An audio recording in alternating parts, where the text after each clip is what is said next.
Bayangkan kita lagi ada di bulan Mei tahun 1998. Jalanan ibu kota itu rasanya, wah, penuh sesak. Udara kerasa berat banget sama asap, dan di mana-mana terdengar teriakan tuntutan yang super mendesak. Buat kita, para mahasiswa yang berbaris bahu-membahu waktu itu, tuntutannya cuma satu, dan itu harga mati. Mundurnya sang penguasa yang udah pegang kendali negara pakai tangan besi selama 32 tahun.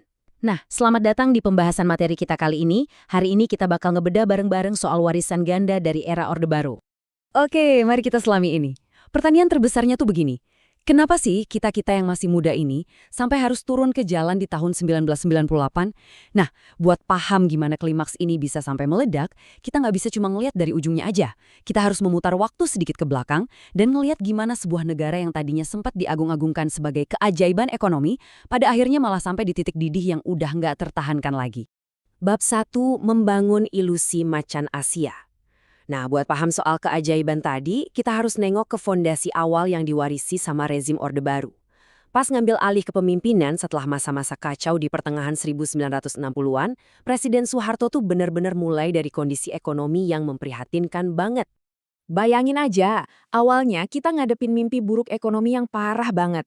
Hiperinflasi gila-gilaan sampai nembus 600%. Utang luar negeri numpuk nggak karuan plus defisit anggaran yang bikin macet semua urusan ekspor-impor. Tapi, nah ini dia, keadaannya tiba-tiba berbalik drastis. Rezim Orde Baru berhasil nekan inflasi itu, narik investasi asing masuk secara besar-besaran, sampai-sampai institusi sekelas Bank Dunia ngasih julukan yang mentereng banget buat negara kita waktu itu. Sang Macan Asia. Keren banget kan kedengerannya? Dan gelar itu bukan cuma omong kosong loh, keberhasilannya kerasa banget. Inflasi yang tadinya liar benar-benar berhasil dijinakan. Angka ekspor dan investasi dari luar negeri meroket tajam. Infrastruktur dibangun di mana-mana dengan cepat. Sektor pendidikan dan kesehatan juga maju pesat ya. Walaupun emang kerasa banget pusatnya itu di Pulau Jawa sih. Tapi yang paling penting, tingkat kemiskinan benar-benar berhasil diturunkan. Pembangunan yang secepat kilat, sukses nyiptain rasa keteraturan dan stabilitas nasional yang super kuat di tengah masyarakat. Bab 2. Harga sebuah stabilitas. Tapi ya, tiap ada cahaya yang terang benderang, pasti ada bayangan gelap yang ngikutin kan? Coba kita pelanin ritme sedikit dan lihat sisi lain dari koin ini. Ternyata, kemajuan ekonomi yang bikin banyak orang terpukau itu nyimpan harga yang mahal banget. Semua stabilitas Indonesia saat itu dibangun di atas otoritarianisme. Kalimat dari Salim Said ini, bener-bener pas banget buat motret realitas di balik layar saat itu. Di balik jalan-jalan yang mulus beraspal atau gedung-gedung sekolah yang baru dibangun, kenyataannya adalah pemerintahan bertangan besi. Presiden megang kendali militer dengan super ketat dan membungkam siapa aja yang berani punya suara beda. Nggak ada tuh yang namanya kebebasan. Nah, yang paling menarik dari sini adalah gimana sih caranya pemerintah mempertahankan ilusi tatanan yang sempurna itu? Di tahun 1994, pemerintah secara sistematis ngebredel alias ngebubarin secara paksa 3 media cetak raksasa, Tempo, Detik, dan Editor. Alasannya apa coba? Cuma karena mereka dianggap mengganggu stabilitas setelah berani bikin liputan kritis soal pemerintah. Ini jadi bukti nyata banget gimana ilusi tatanan yang stabil itu sebenarnya harus dijaga pakai cara-cara paksaan. Dan asal tahu aja, pembungkaman media itu cuma pucuk dari gunung es. Biaya tersembunyinya jauh lebih gelap. Ada banyak kasus penembakan misterius dan penculikan para aktivis. Belum lagi tragedi pelanggaran HAM berat, mulai dari peristiwa Tanjung Priok sampai Timur Leste. Terus dari sisi ekonomi, emang sih ada pertumbuhan, tapi nyatanya kesenjangan sosial malah makin jomplang. Rakyat kecil banyak yang masih harus banting tulang lawan kemiskinan, sementara segelintir orang di lingkaran kekuasaan dapat perlakuan super spesial. Mereka numpuk harta kekayaan luar biasa lewat praktek korupsi, kolusi, dan nepotisme alias KKN yang merajalela banget waktu itu.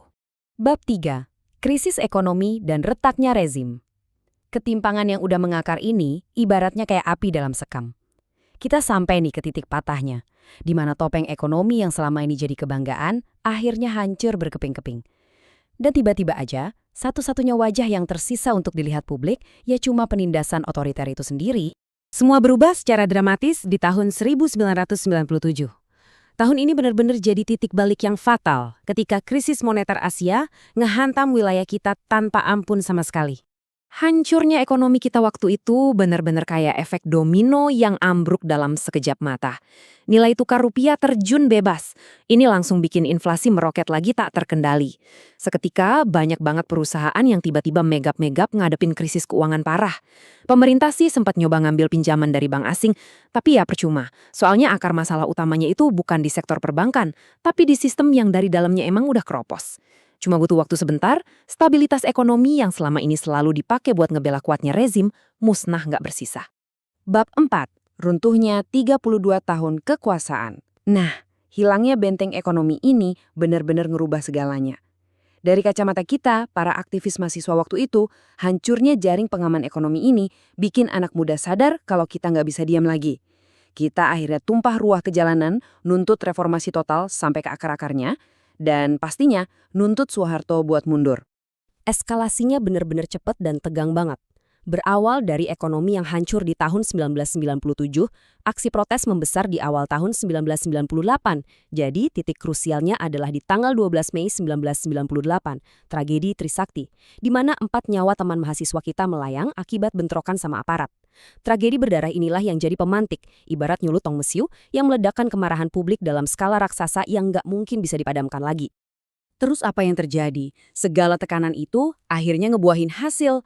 Tepat tanggal 21 Mei 1998, sebuah rezim yang udah nyengkram selama 32 tahun resmi jatuh. Presiden Soeharto ngumumin pengunduran dirinya hari itu juga. Wah, rasanya ada kelegaan yang luar biasa gede banget di dada kita. Tapi berbarengan sama beban sejarah yang super berat ngelihat momen itu. Itu adalah akhir dari sebuah era yang kompleks jauh sebelum beliau akhirnya wafat di tahun 2006. Dari semua rentetan kejadian tadi, sumber materi ini ninggalin satu pertanyaan yang benar-benar provokatif buat kita renungin. Gimana sih caranya kita mengubah sejarah ini jadi pupuk buat numbuhin masa depan yang lebih baik? Sejarah ngajarin kita supaya jangan pernah lupa. Kita emang harus ngerawat semangat buat majuin ekonomi, tapi di saat yang sama, kita harus pastiin kita nggak bakal pernah mau kompromi lagi sama otoritarianisme. Kita semua harus berani jadi pemimpin, bukan cuma pengikut, biar bangsa kita ini bisa melangkah jauh lebih kuat. Tetaplah kritis dan sampai jumpa di pembahasan selanjutnya.